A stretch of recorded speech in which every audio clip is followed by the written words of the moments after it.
Aga nüüd siis kujutiste konstrueerimise juurde ja alustame punkti kujutise konstrueerimisega. Ja meil peaks siis esimesel joonisel tulema vaatluse alla punkt, mis asub koondavast läätsest, võiks siis öelda palju kaugemal kui fookus. Et joonistame siis oma koondava läätse äärtelt õhem, keskelt paksem. Otsime siis üles tema keskpunkti. Teeme aga sinna läätse peatelje. Ja kummalegi poole läätse. Ma olen teile pannud siia näiteks 2 sentimeetrit. Mina teen natukene pikema kui 2 sentimeetrit, sest mul on siin rohkem ruumi, aga võta sina siis 2 sentimeetrit ühele ja teisele poole läätse, siis fookused. Ja paigutame nüüd siis selle punkti, millest me kujutist konstrueerida tahame, sellest fookusest või läätsest nii kaugele, kui me vähegi saame.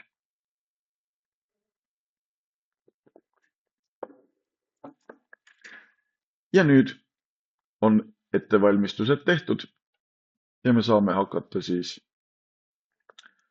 konstrueerima kujutist. Ja selleks me peame siis joonistama läätse peateljega paralleelse kiire käigu. Nii et anname nüüd endast parima, et joonistada siis läätse peateljega paralleelne kiir. Ja see kiir algab siis meid huvitavast punktist. Ehk siis punktist A, ja me teame, et kõik paralleelsed, peateljega paralleelsed kiired pärast läätse läbimist, läätses murdumist lähevad läbi fookuse.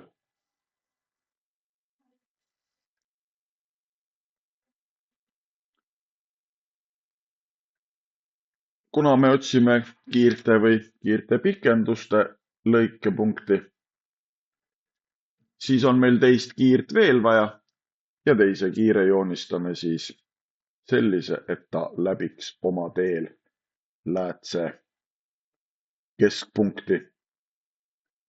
Ja mäletatavasti, eks ole, selline kiir, mis siis tabas läätse keskpunkti, läks läätsest otse läbi, nagu ei murdukski.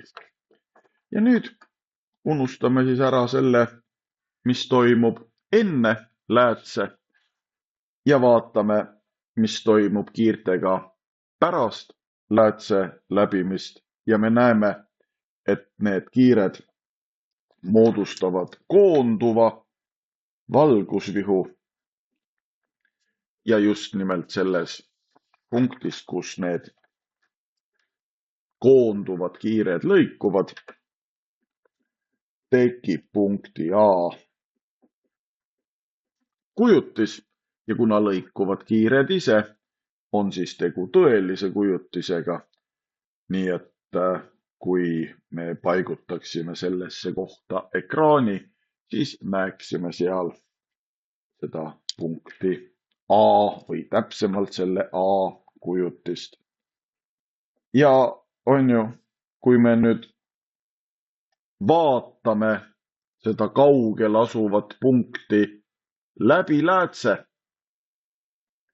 siis me ei näe teda asuvat mitte seal, kus ta on, vaid me näeme teda asuvat seal, kus me näeme tema kujutist. Nii et see punkt A asub siis seal, kus me näeme olevat seda A'. Ja esimene joonis kujutistega tehtud. Vaatame nüüd järgmist ja järgmine on taaskord koondav lääts. Aga sel korral on siis see punkt, mida me puurime teiega läätsele lähemal kui fookus, nii et teeme jälle läätse, mis on äärtelt õhem ja keskelt paksem. Selline lääts on koondav lääts. Ja märgime nüüd siis kahele poole läätse need fookused. Noh, 6 sentimeetrit kummalegi poole. Mina teen natuke rohkem, mul on rohkem ruumi siin. Tee sina siis nii, nagu seal on juhendis öeldud, et 6 sentimeetrit kummalegi poole. Ja nüüd, noh, kui meil see eelmine punkt oli, eks ole, siin selles sektoris, paigutame siis selle järgmise uuritava punkti nüüd kuskile siia. No nii, silma järgi teeme umbes pool sellest fookuskaugusest ja märgime siis selle punkti siia. Nüüd on ettevalmistustööd tehtud ja saame hakata joonistama kiirteekäiku. Ja kõigepealt siis paralleelse kiirekäigu. Noh, ma nüüd püüan silma järgi seda teha nii, et ta oleks siis võimalikult paralleelne. On ju, ja selline kiir pärast läätse läbimist murdub ja läheb läbi fookuse. Ja teise kiire rihime siis läbi läätse keskpunkti. Nii et kiir saab alguse meie punktist ja läheb läbi läätse keskpunkti. Ja taaskord ei huvita meid mitte see, mis toimub enne läätse, vaid meid huvitab see, mis toimub pärast läätse. Ja me näeme, et need läätse läbinud kiired moodustavad hajuva valgusvihu. Ja nüüd võiks meelde tulla siis see, et kui valgus hajub, siis me otsime kiirte pikenduste lõikepunkte. Ehk siis me pikendame neid murdunud kiiri, aga mitte levimise suunas, vaid levimisele vastupidises suunas. Ja leiame üles